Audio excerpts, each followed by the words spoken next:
ప్రభు అయిన యేసుక్రీస్తు వారి శుభనామంలో మీ అందరికీ వందనాలండి. యెహోవా మీకు తోడైండునుగాక, యెహోవా మిమ్మల్ని ఆశీర్వదించునుగాక. దేవుని మహాకృపను బట్టి మరొకసారి ఈ రీతిగా కలుసుకున్నట్టుకు దేవుడు నన్నును మిమ్మలను కూడా సజీవ లెక్కలో చేర్చి తన కృపచేత, తన ప్రేమ చేత, తన ఆశీర్వాదపు కృపా బాహ్యములేము చేత మనల్ని బలపరిచినందుకు, నడిపించినందుకు, స్థిరపరిచినందుకు, ఘనపరిచినందుకు దేవునికే సమస్త ఘనత, మహిమ, ప్రభావములు చెల్లునుగాక. Amen, amen. ఈరోజు లేఖన భాగమును చదువుకొని దేవుని నామమును మహింపరుద్దాం. ఎఫెసీయులకు రాసినటువంటి పత్రిక 6వ అధ్యాయము 2వ వాక్యం చదువుకుందాం. ఎఫెసీయులకు రాసిన పత్రిక అపోస్తలుడైన పౌలు గారు 6వ అధ్యాయము 2వ వచనం చదువుకుందాం. నీకు మేలు కలుగునట్లు నీ తండ్రిని నీ తల్లిని సన్మానింపుము, అప్పుడు నీవు భూమి మీద దీర్ఘాయుష్మంతుడవగుదువు. ప్రార్థన చేసుకుందాం. పరిశుద్ధుడైన తండ్రి, ప్రేమమూర్తివైన ప్రభువ, నీ కృపచేత రీతిగా బలపరిచినందుకు, ఆదరించినందుకు వందనాలయ్యా.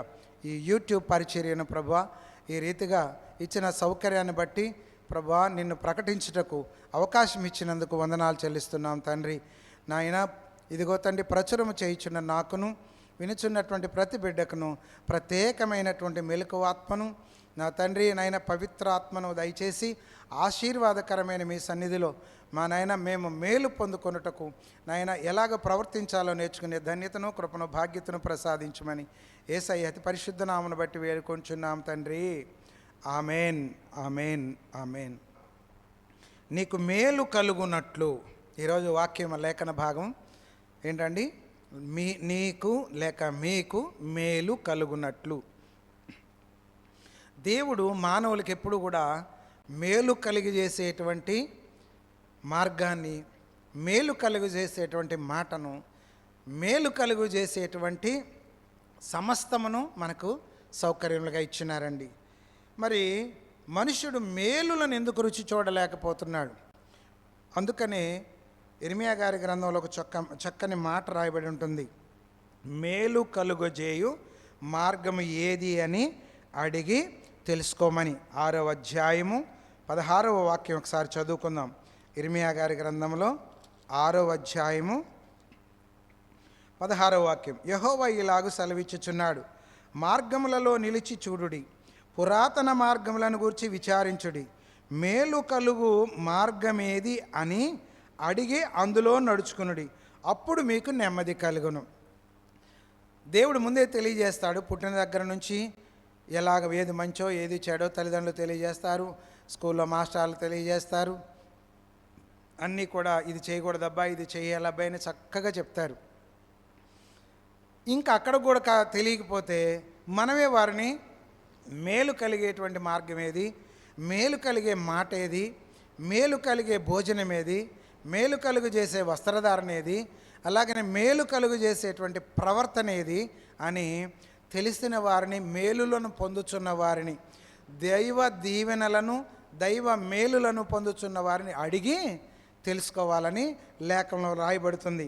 కనుక ప్రియమైనటువంటి దేవుని బిడ్డలారా, ఎఫెసీయులకు రాసినటువంటి పత్రికలోనే, పౌలయ్య గారు రాసిన ఈ పత్రికలోనే 4వ అధ్యాయంలో 29వ వాక్యం ఒకసారి చూసుకుందాం. 4వ అధ్యాయము 29వ వాక్యం. వినువారికి మేలు కలుగునట్లు అవసరమును బట్టి క్షేమాభివృద్ధికరమైన అనుకూల వచనమే పలుకుడి గాని దుర్భాష ఏదైనను మీ నోట రానియకుడి. మాట మేలు ఏమండి? ఇందాక మనం చదివిన ఇర్మియా గారి గ్రంథంలో మార్గపు మేలు అంటే ఏ మార్గంలో నడవాలి అంటే ఏంటి, ఎలా ప్రవర్తించాలి అనేటువంటి పరిస్థితి. రెండవది మనం చూసినట్లయితే మాట ద్వారా మేలు. ఏమండి? డబ్బు సహాయం చేయలేకపోవచ్చు కానీ చాలామంది మాట సహాయం చేస్తారండి. ఒక మాట ఉంది, ఒక చక్కటి నానుడి, మూట సహాయం కంటే మాట సహాయం గొప్పదట. ఒక ఆయన, నేను ఒక జాబ్లో గవర్నమెంట్ జాబ్లోకి వెళ్ళడానికి, ఈ ప్రైవేట్ జాబ్ ఎన్నాళ్ళు చేస్తావయ్యా, ఇదిగో ఈ గవర్నమెంట్ జాబ్ ఉంది, పేపర్లో వేశారు, దీనికి అప్లై చేసుకోరాదు, వస్తే వచ్చింది లేకపోతే లేదు, ఎన్నాళ్ళు ఈ ప్రైవేట్ జాబ్ చేస్తావని అన్నారు. ఆయనే ఒక మరి ₹2 పెట్టి అప్లికేషన్ తెప్పించారు. ₹1.75 పెట్టి నేను ఆ రోజుల్లో రిజిస్ట్రేషన్ పోస్ట్ చేశాను. వెంటనే జాబ్ వచ్చింది. ఆయన చెప్పిన ఒక్క మాట దాని వలన నా లైఫ్ సెటిల్ అయిపోయింది. చూడండి ప్రియమైనటువంటి దేవుని బిడ్డలారా, వాళ్ళు ఇతరులను మేలు కోరి మాట్లాడేటువంటి వారు అనమాట. ఆయన మరి మనోరమ హోటల్లో లిఫ్ట్ మెకానిక్గా చేసేటువంటి నాకు ఆ మేనేజర్ గారు ఇచ్చిన చక్కని సలహా చిన్నగా పాటించడం వలన ₹2 ప్లస్ ₹1.75 ₹3.75కి ఈ మాట చెబితే మీరు నవ్వుతారు ఈ రోజుల్లో వాళ్ళు. ఎందుకంటే 3 లక్షలు 4 లక్షలు 3 కోట్లు 4 కోట్లు అనే మాటలు ఇప్పుడు వింటున్నారు మీరు, అప్పుడు పైసలు. కనుక ప్రియమైన బిడ్డలారా, వినువారికి మేలు కలుగునట్లు అవసరమును బట్టి క్షేమాభివృద్ధికరమైన అనుకూల వచనమే పలుకుడు కానీ దుర్భాష ఏదైనను మీ నోట రానియొద్దు. అది ఇతరులకు ఏదైనా ఉంటే మంచి సలహా ఇవ్వండి, ఇది పద్ధతి కాదు, ఇది క్రమం కాదని. చూడండి ఏమవుద్దిరా, బండి స్పీడ్ తోడితే ఏమవుద్ది, లేకపోతే అట చేస్తే ఏమవుద్ది, లేకపోతే ఇట్ట చేస్తే ఏమవుతుంది అని రూల్స్ను, హెల్మెట్ పెట్టుకోకపోతే ఏమవుద్ది, అదేంటి సిగ్నల్ పడితే దాటి వెళ్ళిపోతే ఏమవుద్ది అనేటువంటి పరిస్థితి. ఆ మాటలు కాదు, అవి పాడు చేసేటువంటి మాటలు. ఏమండి, దైవ ఆజ్ఞను మీరకూడదు, ప్రభుత్వం యొక్క విధులను కూడా మనము మీరకూడదనమాట. వాక్యంలో రాయబడింది, వారు ప్రభుత్వ విధులను మీరిపోతారు, ఇష్టం వచ్చినట్లుగా మలుచుకుంటారట. ప్రభుత్వ విధులను ఇష్టం వచ్చినట్లుగా మలుచుకోవద్దు, దేవుని విధులను ఇష్టం వచ్చినట్లుగా మలుచుకోవద్దు, నీకు ఇష్టం వచ్చినట్లుగా. గుర్తుపెట్టుకో, నీకు మేలు కలగాలని ప్రభుత్వం వారు కొన్ని రూల్స్ పెట్టారు. నీకు మేలు కలగాలని నీకు చేతిలో పెట్టే వస్తువు నువ్వు కొనుక్కున్నా సరే నీకు మేలు కలగాలని ఆప్షన్స్ ఎన్నో ఇచ్చారు. నీకు మేలు కలగాలని, నీవు భద్రంగా ఉండాలని, నీకు సౌకర్యవంతంగా ఉండాలని, నీకు సుఖంగా ఉండాలని దేవుడు నిన్ను చేశాడు. అంతేకాకుండా ప్రభుత్వం వారు కూడా మన మేలు కొరకు ఎన్నో చేస్తూ ఉంటారు. కాబట్టి ప్రభుత్వ విధులను కానీ దేవుని విధులను కానీ మనం ఎప్పుడు మీరటానికి సాహసించొద్దండి. అది చాలా ప్రమాదకరమైనటువంటి విషయం. అది త్వరగా నీ నాశనమునకు నడిపించేటువంటి పరిస్థితి అన్నమాట. కాబట్టి జాగ్రత్తగా మేలు కలుగు చేసే విషయాలు ఈరోజు మనం ధ్యానిస్తూ ఉన్నాం. కనుక ప్రియమైనటువంటి దేవుని బిడ్డలారా, మేలు కలుగు చేయు మార్గం, రెండవది మేలు కలుగు చేయు మాట. దేవుని స్తోత్రము కలుగును గాక. మేలు కలుగు చేయు మాట. మరొక మాట మనం చూసినట్లయితే రోమీయులకు రాసిన పత్రిక అపొస్తలుడైన పౌలయ్య గారు రోమీయులకు రాస్తూ 8వ అధ్యాయము 28వ వాక్యం ఒకసారి చదువుకుందాం. 8:28 దేవుని ప్రేమించు వారికి అనగా ఆయన సంకల్పము చొప్పున పిలువబడిన వారికి మేలు కలుగుటకై సమస్తమును సమకూడి జరుగుచున్నవని ఎరుగుదుము. అంటే దేవుని ద్వారా మనము దేవుని మాట ద్వారా మనము, పెద్దల మాట ద్వారా మనము, మన మేలు కోరిన వారి మాట ద్వారా మనము, వారి సలహాల ద్వారా మనం మేలు పొందుతాము. చూడండి, దేవుని ప్రేమించే వారికి ఏం జరుగుతుందండి? మేలు కలుగుతుంది. కనుక ప్రియమైనటువంటి దేవుని బిడ్డలారా, మొట్టమొదటిగా మేలు కలుగు చేయి మార్గం, రెండవదిగా మేలు కలుగు చేయు మాట, మూడవదిగా మేలు కలుగు చేసేటువంటి దేవుని ప్రేమించే విధానం. దేవుణ్ణి ప్రేమించడం నేర్చుకున్న వాళ్ళకి ఎవరిని ఎలా ప్రేమించాలో తెలుస్తుందండి. దేవుని ప్రేమించేటువంటి భర్త ఉన్నాడు అనుకోండి, భార్యని ప్రేమిస్తాడు. దేవుని ప్రేమించే భార్య ఉందనుకోండి, భర్తకు లోబడి ఉంటుంది. దేవుని ప్రేమించే తల్లిదండ్రులు ఉంటే పిల్లలను ప్రేమిస్తారు, ప్రేమించడం తెలుస్తుంది. చూడండి, దేవుని ప్రేమించే సేవకుడు ఉంటే సంఘాన్ని ప్రేమిస్తాడు. దేవుని ప్రేమించే సంఘం ఉంటే సేవకుడిని ప్రేమిస్తారు. అంతేగాని లోక సంబంధమైన పాపపు ప్రేమలు, మోహపు ప్రేమలు, దరిద్రపు ప్రేమలో పడి తల్లిని తండ్రిని ప్రక్కన పెట్టేసి, గౌరవ మర్యాదలు ప్రక్కన పెట్టేసి, ఏమండి సమస్తాన్ని మంట కలిపినట్టుగా చేసి తమ ఇష్టానుసారంగా నడిచేటువంటి పరిస్థితి అనమాట. అందుకనే ప్రియమైనటువంటి దేవుని బిడ్డలారా, మనము దేవునిని ప్రేమించేటువంటి వారిగా ఉంటే మనకు మేలు కలుగుద్ది. అర్థమైందా? 116వ కీర్తనలో భక్తుడు ఎంత చక్కని మాట మాట్లాడతాడు చూడండి. మొదటి చరణం, 116వ కీర్తన మొదటి చరణం, యెహోవా నా మొరను నా విన్నపములను ఆలకించి ఉన్నాడు, కాగా నేను ఆయనను ప్రేమించుచున్నాను. దేవునికి స్తోత్రము కలుగునుగాక. యెహోవా మీకు తోడైండునుగాక. యెహోవా మిమ్మును ఆశీర్వదించునుగాక. కనుక ప్రియమైనటువంటిది, కాగా నేను ఆయనను అందుకనే ఆయన గారికి ఎక్కడికి వెళ్ళినా దావీదు గారికి ఏం కలిగింది? మేలు కలిగింది. శత్రువు ఎదురొచ్చినా కానీ దేవుడే జయమిచ్చాడు. ఏమండి, పాపం ఎదురొచ్చినా కానీ జయించడానికి కృపను చూపించాడు. మరణం ఎదురొచ్చినా కానీ దాటిపోవడానికి దేవుడు కృప చూపించాడు. శత్రువుల యొక్క ఈ పరిస్థితుల నుంచి ప్రక్కకు తప్పించాడు, మేలు కలుగు చేశాడు. దేవుని స్తోత్రము కలుగునుగాక. యెహోవా మీకు తోడైండునుగాక. 18వ అధ్యాయం మొదటి చరణం కీర్తనలోనే, యెహోవా నా బలమా నేను నిన్ను ప్రేమించుచున్నాను.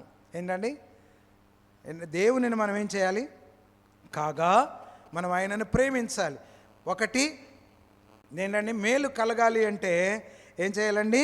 నీకు మేలు కలగాలంటే మేలు కలుగజే మార్గంలో ఉండాలి. ఒకవేళ నీకు తెలియకపోతే అడిగి తెలుసుకోవాలి. అర్థమైందా?